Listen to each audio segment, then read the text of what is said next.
everybody. Welcome to another episode of Rosie Speaks. Today I have Mistress Colette, whose last name I don't actually know in the SEA. What is your whole SEA name? My whole SEA name is Colette de Montpellier. De Montpellier. So until I learned that Portia changed her name officially in the SEA to Portia, it was really hard because both of you have day something in the names. So like in my list of people who I wanted to interact, I had you guys switched, but that's okay. We don't need to talk about it. Okay. No, go ahead. What did you say? I was gonna be okay if you guys if people mistake us. I'm totally fine with that. I want to be Portia when I grow up, so it's good. Me too. Absolutely. Oh man, that's hilarious. She's amazing. I have a whole bunch of cooking related questions for you. But for those of you who do not, or for my audience who may not know who you are, I would like you to tell the story of how you became a Laurel. And like specifically, my question is, tell me about your personal journey to become a Laurel, what your Laurel is in, and how you became passionate about, like, how did you pick one thing to become a Laurel in? Ooh, okay. So when we first started the SCA, really started playing, because we were war bunnies for a long time. We said, let's get a little bit more into this SCA thing and figure it out. And so we started playing at the Baronia level, pretty heavy. And so we were just going to all of the guild meetings, like that. We had a sewing circle, a cooking guild, archery, and all these different meetings. And so we just started going to all of them. And one that really interested me was cooking. Well, it's funny because I came in with Mistress Adelheid, who is a costuming Laurel. And, she was all about costuming, and she knew that was her path. And, I'm like, well, I want to be cool, and I want to be a costuming, person too. I want to do that. And, so I kind of followed along with her. And also at the time we met Mistress Kaieteurs, who is also, very into costuming and research. I think her Laurel's in research, but they were both into costuming, and I wanted to be one of the cool kids and go like, I want to be costuming too. I wanted to do this. Well, there's a problem with that. I hate sewing. Just don't like it. It just does not bring me enjoyment at all. It's kind of an ends to mean for me. So, but wanting to be the cool kid, I was like, okay, well, I'll do this. And I was going to the cooking guild meeting, and I totally enjoyed it and loved it and everything. And then it was Master Giuseppe who was watching all of this go down and watching me trying to tag along with Kaieteurs and Adelheid, and seeing me miserable trying to do it. And he called me out and says, why are you such a lemming? And why are you doing this thing that you are obviously not happy doing? And I'm like, did he just call me a lemming? I'm like, okay. But it kind of, made me mad at first, obviously. But then kind of looking back and, thinking about it, it's like, yeah, he's actually right. Why am I doing something that I don't enjoy? And, so that's kind of where I'm like, all right, focus on cooking. So that's kind of how I chose my path. It was like all three of us, and we would talk for all the time about arts and whatnot. And we all knew we wanted to become Laurels. I mean, I am one, I prescribe to, if you know what you want to do, say it. Let people know, so that at least they know how to guide you a little bit. So we all knew we wanted to kind of take that path. I knew it was going to take a long time, because coming into the SCA, I had no domestic skills, none. I didn't know how to sew. I didn't know how to cook. Like, I barely cooked a hard-boiled egg when I first came in. Are you serious? Yeah. Oh my God, that's so cool. Okay, now I'm into popcorn. Go ahead, sorry. Yeah, no. And so I joke now saying that the SCA has made me a domestic goddess because I've learned all my domestic skills through the SCA. So, which is a great school of life. So that's kind of how I got interested in it. And so just going to the Gildenholt Cooking Guild, which is very active, and we have always been ones to really pursue period cooking redactions of, these extant recipes and really diving down into it. So that absolutely helped my path along, having people around me that knew how to do it, how to take this crazy weird recipe that is out of order, because back in the day, even when it was written down, sometimes they forget, and of course they don't have erasers, so they just plop it on the end, like, so it's kind of out of order, and how do you make sense of it? So I had people to help me, guide me to do that, so that was really nice. Again, it was a long road, and I knew it was going to be. I knew it was going to be a long road. And so once I got through kind of the beginning years, and then we stepped up, Ursula and I stepped up as Baron and Baroness of Gildenholt, which put a back burner on pursuing actively the arts, because as you know, with your parents, it's a job, and it takes a lot of time. So that kind of took a back burner. And then after I stepped down, I actually took a little bit of a break from the SCA, because again, being Baron and Baroness, and we did it for 4 years, I was pretty crispy, and My parents are at 4 years right now, I think. Oh, so I think I am understanding what you're talking about. Yeah, it's again, I loved it, but it's a job, and it takes a lot out of you. So after we stepped down, I took a couple of years off to where I was going to minimal events, and just kind of putting around, doing my own thing outside of the SCA. I always knew like the SCA would be there, so I'm just gonna take this time, do me, and then I'll come back and it'll still be there. So taking that time off kind of rejuvenated me a little bit. And then coming back in, I'm like, I went full speed ahead at trying to finish my path of, not finish it, but continue my path to become a Laurel. Because once you get the thing, it's not over. So, but anyways, that's kind of how I just kept going, and it kind of happened. That's so cool. I love hearing. Okay, so first of all, the fact that you learned all of your domestic skills through the SEA is insane. Is like magic to me. I love hearing that because I wouldn't sew if it wasn't for the SEA, like at all. Yeah. Thankfully, I learned how to cook before the SEA, but because of that, it makes for me trying to do the period recipes really, really, really, really hard. Because I'm not good at recipes to begin with. So that's why I'm really bad at baking. In the real world, I can cook pretty much any breakfast, lunch, and dinner I want. I'm a little bit like not great at baking because I don't do recipes very well. I just like put stuff.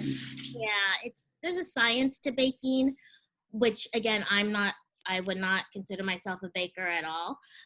So I get you. It's so funny, but that's so cool. I love hearing the also, sorry, side note, you are not the first person to say Giuseppe pulled you aside and was just like, what are you doing? I'm sorry, you look so bored. I think he's done that to Brandon. Brandon was a dancer professionally for a while, actually for like almost a decade. When he was younger, and then he broke his leg, and then the world happened. And one time we were at probably a festival of the Rose up in Isles, is it? Where it's in like Boy Scout camp. Yeah. That cabin place I'm talking about. And Brandon is watching a class, a dancing class happen, and there's like some technical difficulty happening, and he just like fixes it, and he's just like sitting there and like analyzing the dance, and I'm watching Giuseppe analyze Brandon as he's analyzing the dance, and it was just the most adorable thing ever. And Giuseppe was just like, so what, why aren't you dancing? Because like when you watch Brandon dance, he just like lights up, he turns into a whole different person. Same thing when he puts armor on. And it was just like, it's hilarious. So I love that Giuseppe did that for you also. It's amazing. Definitely one of his peer tricks is kind of calling you out on the carpet and trying to make you self-evaluate yourself. And he's really good at that. He's a good like mirror. Yeah. Yeah. So, okay. I'm not sure how becoming a Laurel really works. So I have a couple of like food for thought questions. So would you be considered a cooking Laurel? I think that's what like if you were to look up online, I think it says cooking or medieval culinary arts. Okay. Because it's kind of like a broad umbrella. So right. So I've heard of like cooking Laurel versus like a sugar Laurel versus like a whatever. Like it. So how do you become, like, do you just have to learn about all the cooking things, or do you like find a thing and become really good at that thing, and then you become a cooking Laurel, or is it like a more varied thing? And I'm still trying to figure out too. What I gather is you kind of go underneath the umbrella of culinary arts, medieval culinary arts, and then like I kind of honed my skills. I went really deep down the rabbit hole for sausage making, and so actually I think when I got called up to be offered by Count Oz and Countess Marissa, I think they announced me as a sausage Laurel. So, which I'm totally cool with too. That works for me. I'm down for sausage Laurel. That's what I know you as. So, but I was just like, I'll introduce myself. I'm like, I'm a sausage Laurel. So yeah. I feel like it gives me street cred. I love it. I think it's amazing. And it's like, I feel like you can't just be like culinary arts, because that's so many different things that it's like, it's hard. I guess it was, how did you find out that you were passionate about sausage is my next question. So for that, I can kind of blame Sir Aronric. Kind of weirdly. Yeah. So I have a little bit of a competitive streak in me. And he was trying to get Ursel and I to go to a Highland War, and we didn't want to. Like, our first experience at Highland War was miserable. It was like 115 degrees, and we were miserable, and we're like, we are never going back to this war ever again. Well, Sir Ronrick was really like trying to get us to go and just campaigning for it. And then he was all like, well, you know, because at the time they were in Lorelei, and Lorelei would always have their Saturday Oktoberfest, and so he's all, so for Oktoberfest we're gonna do a sausage making competition, so you should go. And I'm like, oh, competition? What? Competition? So I made my competition entry for that competition, which Sir Ronrick put on just for me, just so that I would go to this war. And lo and behold, I'm the only entrant. So, you know, I won. Yay, go me. And from there, I was like, oh, okay, well, and every year, and then he kind of just had it to where it was like a competition, like where he would get like a little prize or something. So every time I would try and better my recipe, my methods and stuff, and kind of snowball from there. It's like, this is a cool thing, and really nobody's doing sausages down here in Kaieteurs. Yeah.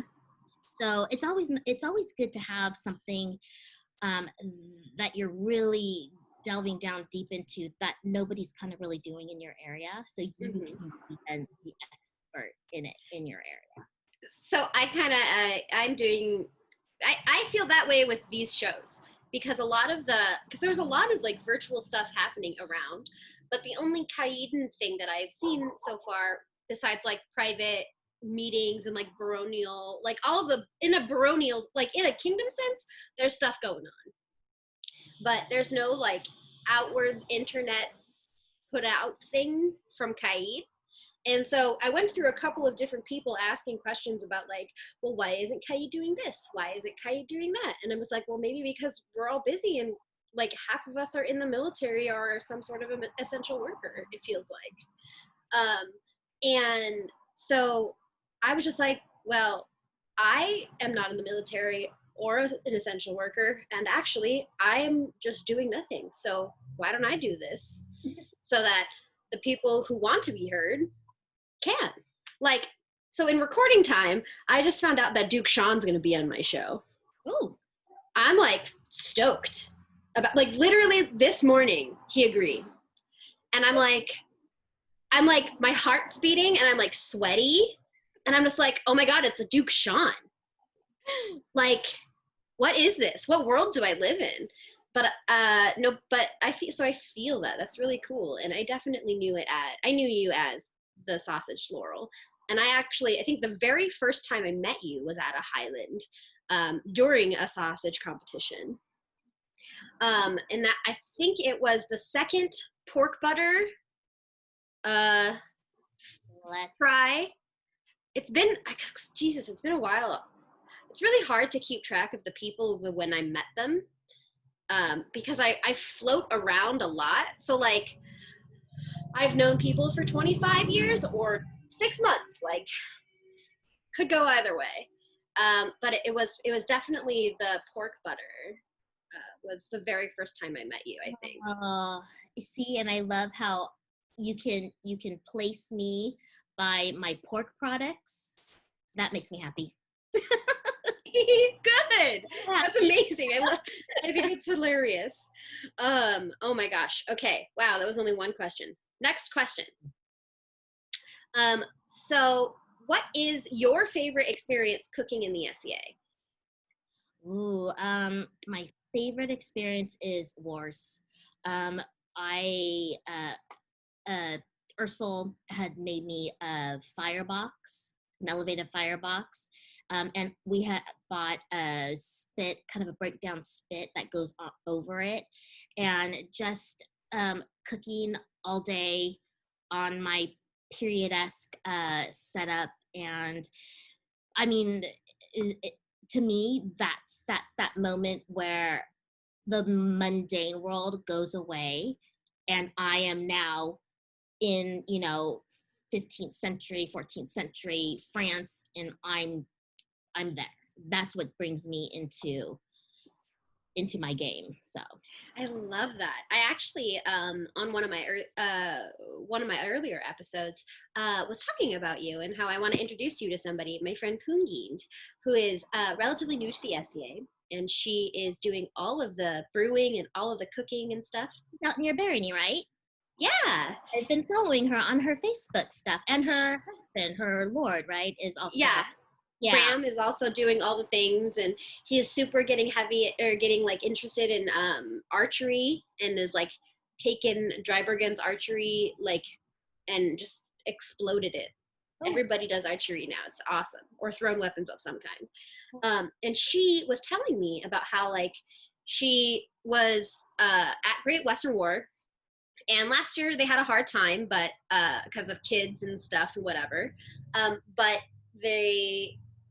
she was like, yeah, I really liked walking down like the middle, like not in merchants, but like through like by headquarters, which is where you guys were camping, and smelling the food. And I'm like, yeah, that's because all of the cooking, like there's like a whole row of cooking laurels or cooking humans right there. Because if you think about it, in that like Great Western War Road, It's like you guys, and then the arts and sciences place, and then the cooks play date place, and then there's that one camp at the end corner that always has their fire pit going and that big brick barbecue.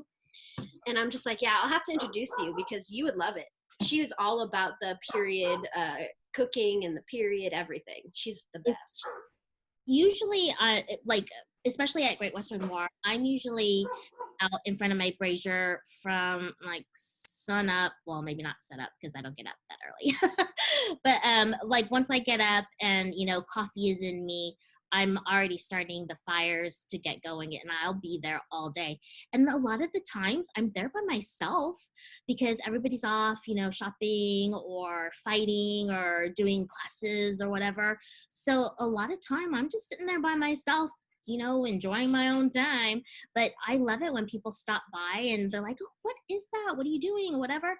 I will talk your ear off if you let me. So, anytime anybody comes by, even if there are people, whatever, come by and ask questions. And I am more than happy to talk to you. So. And that's exactly what I told her. And she was just like, well, I don't want to interrupt people. And I'm like, no, I promise. Interrupt them. They want to talk to you about their things they're passionate about. And if they're going to, if people like you are going to take the time to build this whole setup, why wouldn't you want to talk about it? I'm totally, I brag about it. It gives me an opportunity to brag about how lovely my husband is because he's standing right there and giving me I know. I already told them that you built it. Everybody lifted you up. It's fine. But yeah, I love talking about my stuff, my setup, and just cooking all together, and the techniques that I'm using and whatnot. I love talking about it. So, and people come by who do their own stuff, and I learn from them. I try and squeeze their brain for all of the information from them too. Yeah. So that's actually going to lead me into another question, which is obviously there are, back in medieval times, there weren't stoves like we have them in our kitchens, or microwaves, or however, or crock pots or anything. So what period methods of cooking have you learned that you what are your top 3 favorites? Period methods to cook. So top 3. So number 3 would be cooking on a spit. So basically you have a iron bar where you put the meat on, put it over your coals, your heat source, and you slowly turn it to roast the meat. That would be 3. And then my second favorite would be cooking in a pipkin, which is a small clay pot, or it could be a good size clay pot, but it's pottery, and it has usually 3 legs on it, and you put that right over over your coals or your heat source, and you cook in the pot. So in a pipkin. So that'd be my second.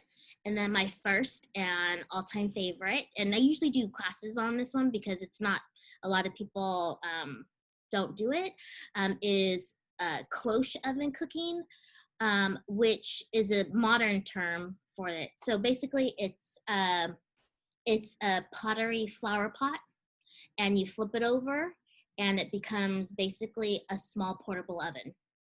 So that's fantastic. That's and for that one, how do you use it? So is there you just put it directly on top of the heat source?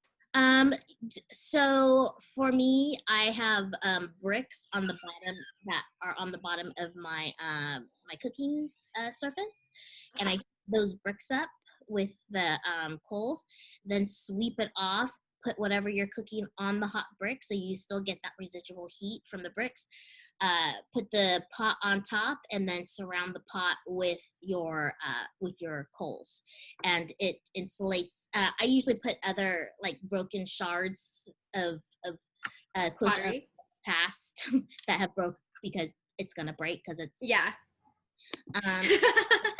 I put that around just to kind of recenter the heat back into the pot. But I have like, it's like maybe a 10-minute demo that I do just to get people into it, because it's so easy. And like compared to like, I love the I can never remember his name, and I should remember his name, but the one Lord from Calafia who has that huge pizza brick oven that he brings. Oh my God, I love that Is so it much. Avenel? No, it's not Avenel. I know who you're talking about, but I'm also really bad at names. Yeah. Yes, that guy with the really cool pizza oven whose name I'm going to remember. Oh my God, it's so awesome. But like Ursula would kill me if I tried to, you know, make him make that and haul it around for me, because there's no way I can do that on my own. But my setup that I have now, me personally, I can pack it, unpack it, set it up, tear it down all myself. I don't need any help from anybody. And so that's kind of the reason why we made mine the way it is so that if I needed to do it by myself, I can. That actually is super cool, and it was one of the big things that we were talking about earlier on in some of our episodes, was a lot of like the cooking equipment back in our historical times wasn't small. It was a big thing. So she was telling me about how, like, she's like, I'm like hesitant to get into period cooking because I have kids, and so it's hard to like think of something that's like I have to pack down, it's gonna be this whole big thing. But I'm like, I've seen Colette put her stuff up. You could do it with kids. It's fine. It's fine. Your kids are gonna be fine. So And that's awesome. Doesn't elaborate. It could be like literally a fire pit, like one of those really light fire pits that you can get at Home Depot. You can use one of those. It's as elaborate as you want to make it, but really you could just get 2 pot stands, put a board on top, put some bricks on, and you're ready to go. So cool. I love that. So we had mentioned earlier on that cooking is a science. And that means that sometimes experiments don't go the way that they're supposed to. So what is the most like crazy or silly cooking mishap that you have had when trying to recreate a medieval recipe into now? Ooh, the craziest mishap. So I'm gonna actually share a story with me. One time I was trying to make like a tea or something.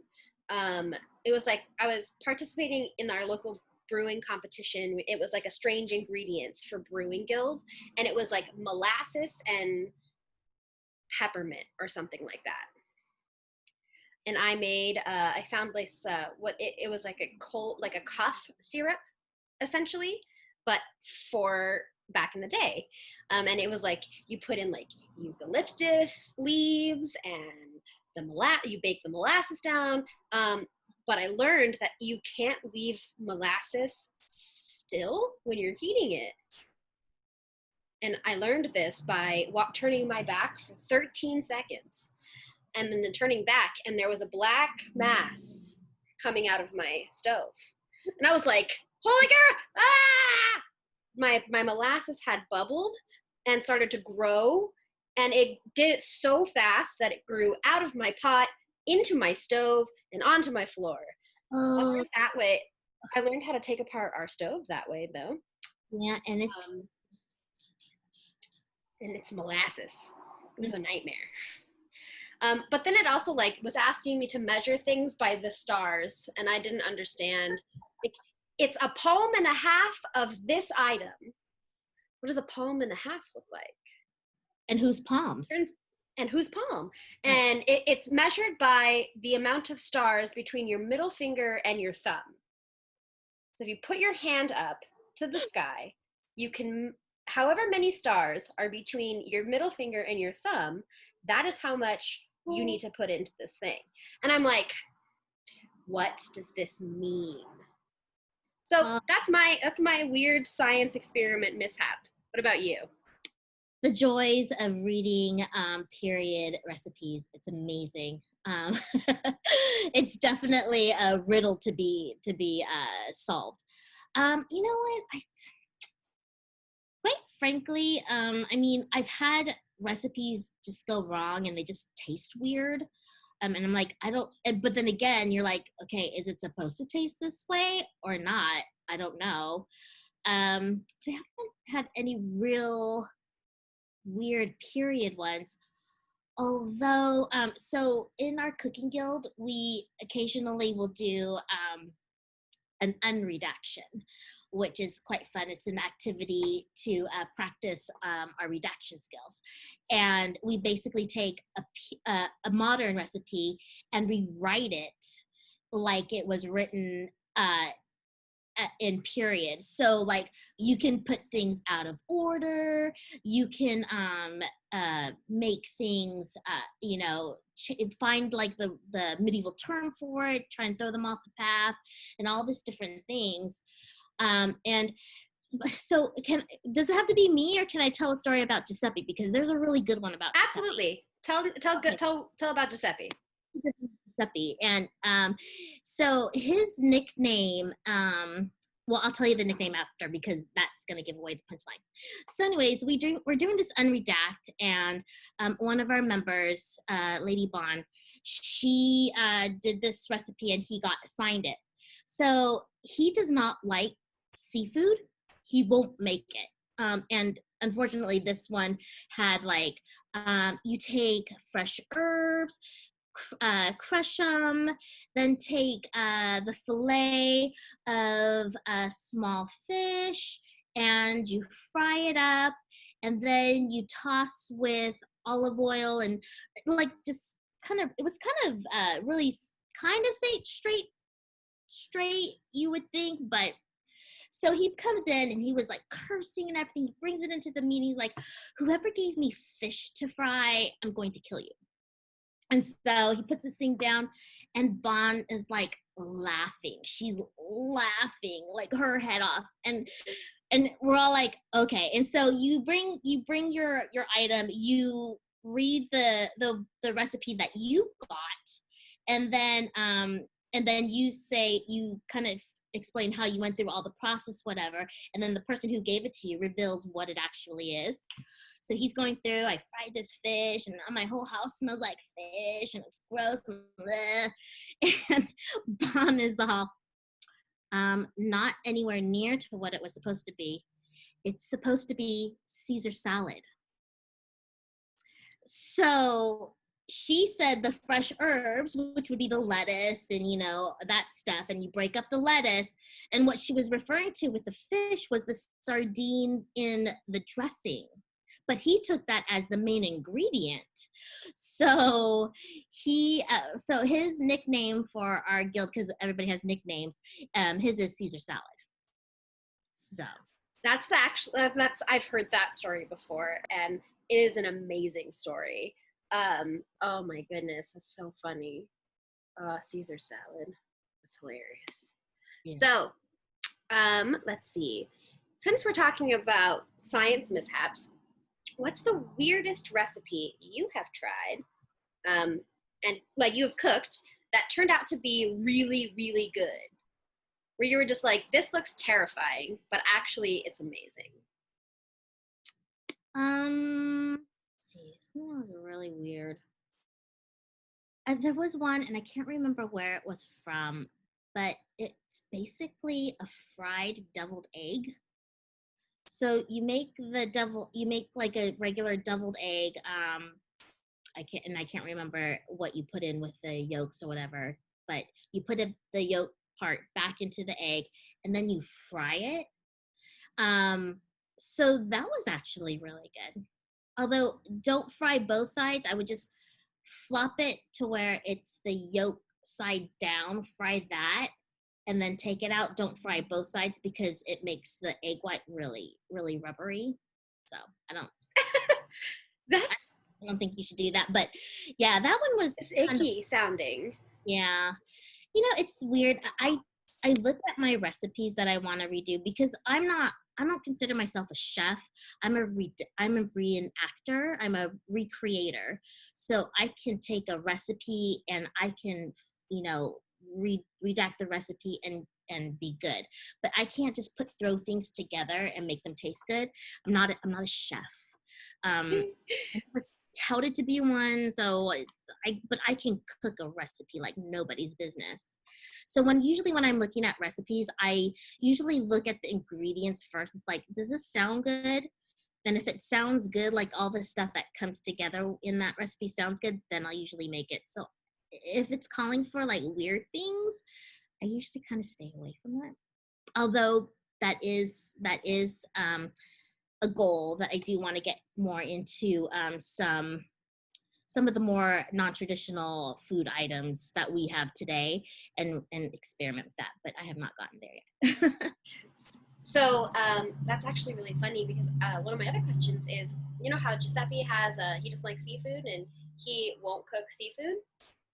Do you have something like that? Is there something that you just will not cook?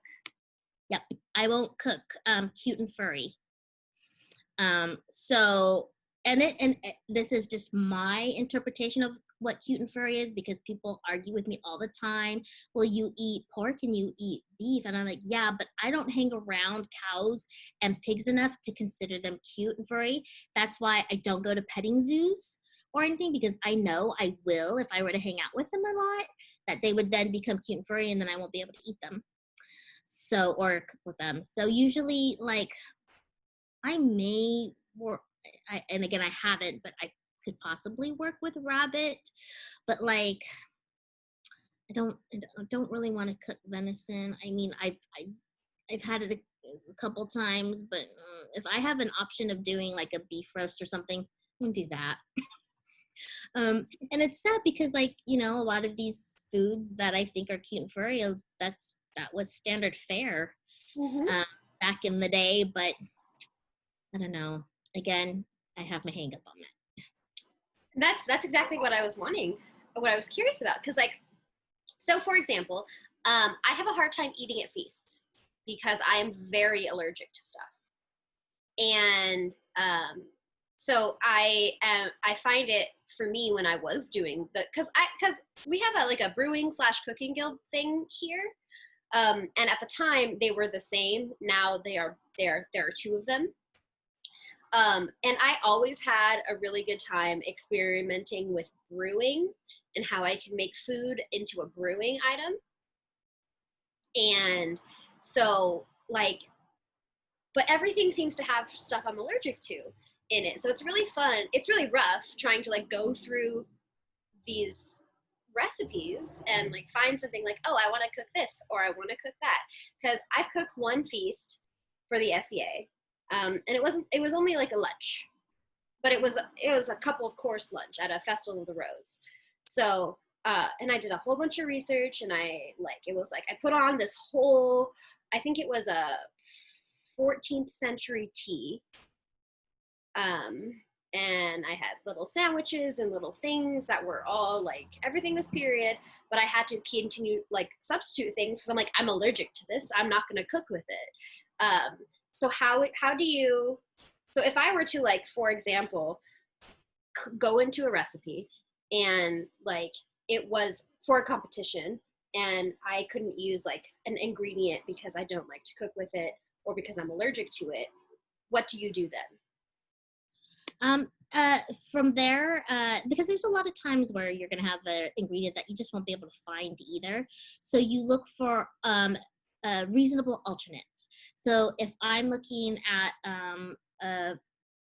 like a 14th century, 15th century French recipe, and I'm looking like at Chicard, the manuscript from Chicard, and what I'll do is I'll go through the other recipes that are in there, and what I kind of do, and what I mentally, but I kind of need to start doing it, writing it down, is I'll index all of the ingredients that are in all of the recipes. So I know that even though this recipe didn't call for ginger, I know that ginger, he used ginger because it's in like 17 other of his recipes in the manuscript. So it's easy, you can do it that way, to where you can look at what were some of the ingredients that would be comparable to that ingredient that you're taking out, and substitute it with something else. Also, if you just take it out, sometimes it's not a huge deal. But like if I were to say, like if you were to enter that into an arts and science competition, you would definitely, what I would be looking for is, why did you substitute it, and what was the reasoning for you to substitute it? First off, did you know that you were substituting it, or taking it out? And then also, what was the reason for it? So like, for example, I'm really, really, really allergic to coconut, and all other tree nuts. And nuts are really prominent ingredients in a lot of cooking situations. There was one of the things that I made was a little sandwich that called to have almonds and like a cheese spread on it. Instead of using almonds, I put sunflower seeds on it, because, and I mean, like, this is the only cooking experience that I really have in the SCA, so I keep talking about it. It was not for a competition. So I put sunflower seeds on it with like a pickle instead. And Jamal happened to be there eating it, and he goes, I don't think this is the right flavor with the rest of your things. What happened here? And so I like went through and I told him, and I'm just like, well, instead of putting the almonds in it, I put the sunflower seeds in it with the pickle. And they're like, he was just like, okay, I can see why you did that, because you're allergic to it. And obviously I'm not going to make you use something that you're allergic to. But like, and then he like went through this whole thing and told me about how, like, what I could have, the flavor pairing that I could have done instead that would have equated to a pickle and an almond, which was really gross, apparently.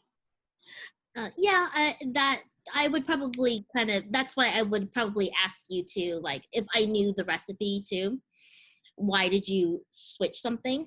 So and sometimes I won't just say anything, because I'm kind of hesitant to give unsolicited criticism or advice, because I mean, especially if you're not doing it for competition and you're just doing it because you love it, go for it. Do what you want to do.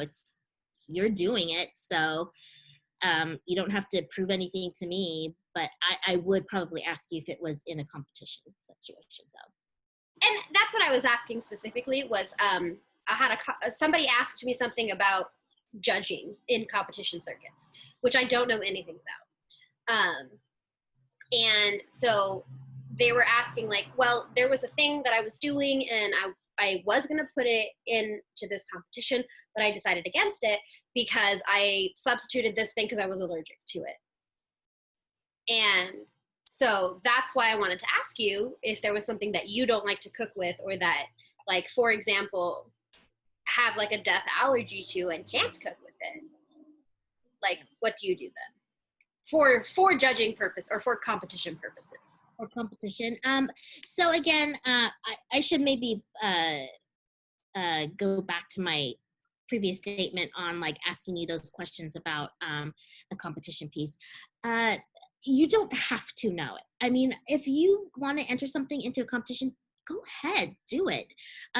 Because use it as a learning tool, because we will ask you these, if we have the opportunity to ask questions, we will be asking questions like this, but it's only gonna help us understand what you did, and maybe give you little hints of how you could, step up your process, step up your game a little bit, if you so to say, to make it, better, more period, I guess. So yeah. But that substitutions for me, especially in cooking, I would like to know why you substituted or took something out. And definitely you're going to get extra points from me if you know. But it's not going to hinder you from, I'm like, nope, big nope on that. I'm not going to give that any points because they didn't know that. I'm not going to do that. It's just, you'll get extra points if you do know. So Right. so hypothetically speaking, because I know hazelnut is a very big thing in medieval cooking, or at least in the medieval feasts that I have been to, hazelnut has been a problem for me specifically. If I were to make something and I took the hazelnuts out and I replaced it with like peanut or whatever, and I'm just like, I'm not allergic to peanuts, so I used a peanut instead of a hazelnut, it would be acceptable if I could like connect it. Is that what you're saying? No, it would be acceptable because that's you're the person cooking it and you're allergic to hazelnut, and you can work with peanut, which has a similar flavor. So Mm-hmm. that's, I mean, like, I wouldn't know because I've never had any of those things, but like, yeah. so I guess that's been something for me personally that I've been like, well, I don't really want to do period cooking because I'm allergic to half the stuff, and I don't want to, like, I can't recreate it exactly, Mm-hmm. so therefore I shouldn't do it. At least that's how my brain has taught myself how to think. Yeah, that is definitely not a thing. Again, it's the knowledge of knowing what it should be is what I look for kind of when I'm like, oh, did they know? Did they know do they know, what it's supposed to be? It's kind of my thing of when I ask cooks, if I do ask them why they substitute something. But that isn't, again, not going to hinder anybody's path.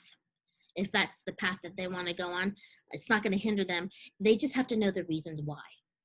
It's the same thing, like, I guess if you, like if you're a sewing, costuming person and you use the machine, but you know that in period they would have done this stitch, and and not that you have to practice with things that you're allergic to, but practiced it a little bit, but knowing how they did it in the past and why they did it in the past is good enough for me. If you have that knowledge, good, but you don't necessarily have to do it now, especially when you're allergic and it's That's super cool. So funny enough, so Brandon is allergic to wool and loves sewing and loves doing specifically he likes doing embroidery, but all of the embroidery in his time period was done with wool thread. And so he has been using silk thread because technically as a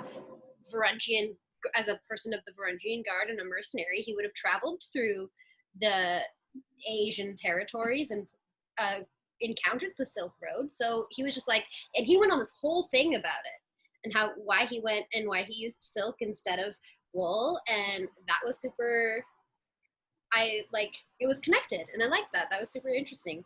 I did not realize that it was the same thing for cooks, but it's also like my breadth of knowledge in the SEA is general and not as specified as like people who are interested in doing little things. Like I know that those people are good at art. All the people who do art things are all awesome. I don't care what they do. But I don't know hide no hair of like embroidery stuff, and I don't know anything about period poetry. I rely on my Laurel cousins who are masters in that area. I depend highly upon them for their advice and thoughts on that. You don't have to know everything, so you don't have to know every single art, because God knows I don't. I just don't. I love that. And so since I have two last questions as we wrap up. And there are a peer-related question and a non-peer-related question. So first, do you have any advice for people who are interested in becoming a period cook? That's it. That's what they want to do. They want to become a period cook, but they don't have any, they're brand new. What would you say to somebody? want to be a period cook and you're brand new, take classes, as many classes as you can. If you live in an area that has a cooking guild, go to the cooking guild. If you're kind of on your own in an area that is kind of on our outskirts that don't have access to a lot of stuff, internet is your friend. There's so many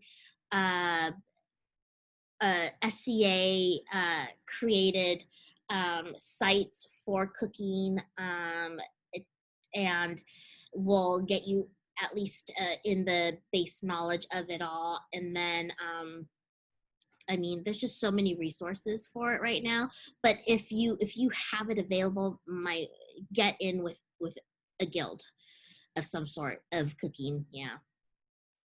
So that's perfect. And then my very last question is, how does somebody who is passionate about cooking and has learned all these things and done all this work and put in all this effort, what is something that makes them different to become a Laurel in period cooking?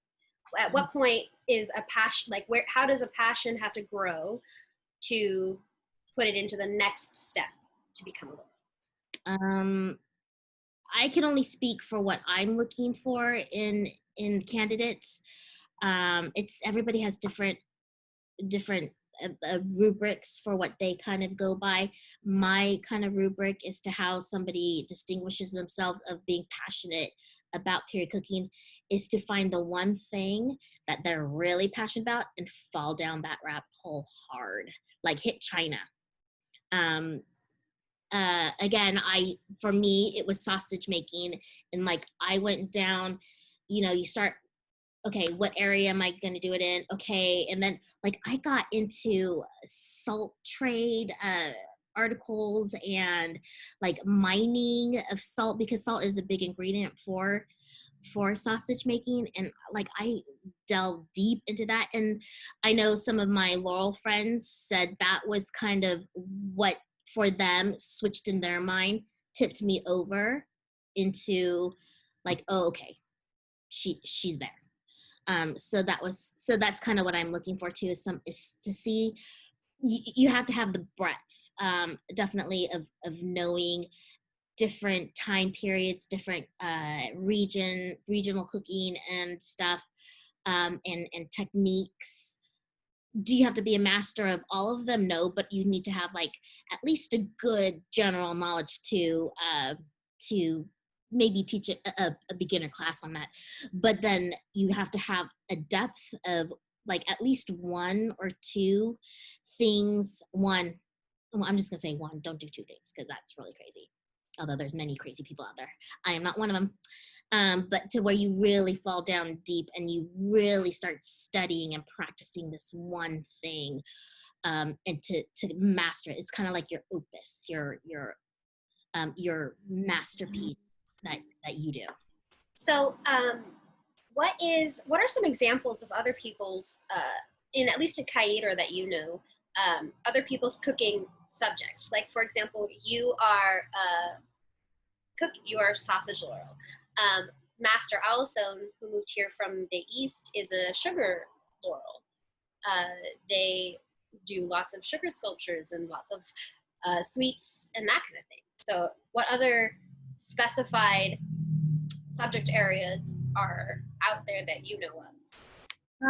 I know, like for Mistress Claudia, she again, she has the breadth of like doing all different sorts of regional cooking and stuff, but she dove down into the Roman cooking, which kind of I think was the thing that tipped her over.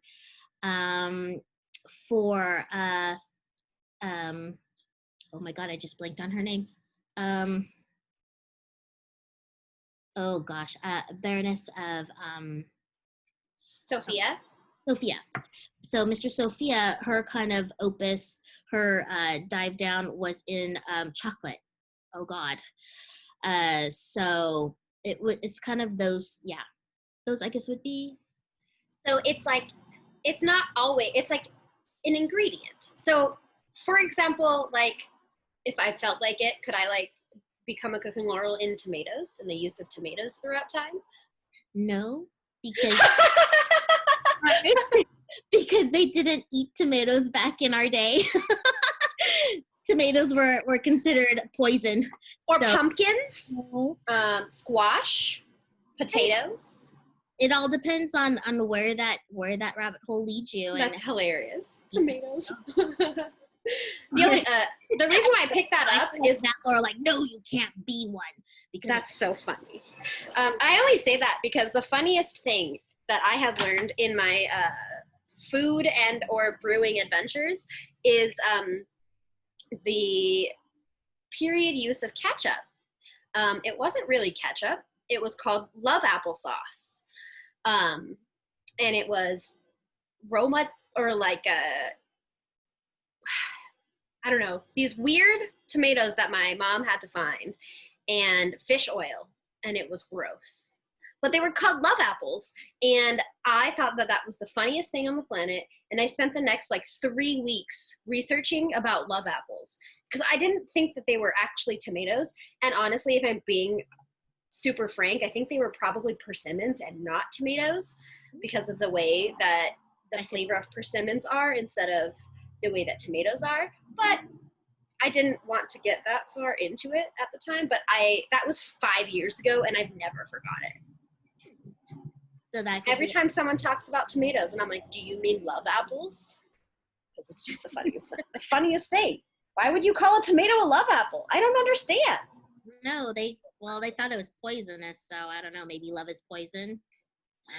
What an interesting way to leave our conversation. Love it. But actually, this was exactly what I wanted. Mistress Colette, thank you so much for coming and sharing your art with me.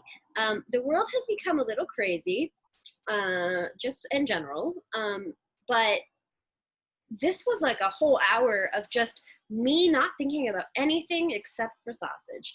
And I appreciate it, and I didn't know I needed it, but I did. So thank you so much for joining me. I had a wonderful time. Thank you so much, Rosie, for asking me to be on. I was honored. I'm like, you really want me to come on? Are you sure? So thank you so much for giving me this opportunity to talk about the thing that I love the most. So that's all I want to do in these times where we can't see each other, is I want to showcase people's passions. And I knew you right off the bat, you and Giuseppe were both like, oh, I know both of these individuals are super passionate about something very specific, and I'm going to talk to them about it. Giuseppe, I'm still working on, but we'll figure it out. I believe in myself. I'm sure. I'm pretty stubborn. Thank you so much. Bye, everybody. Bye.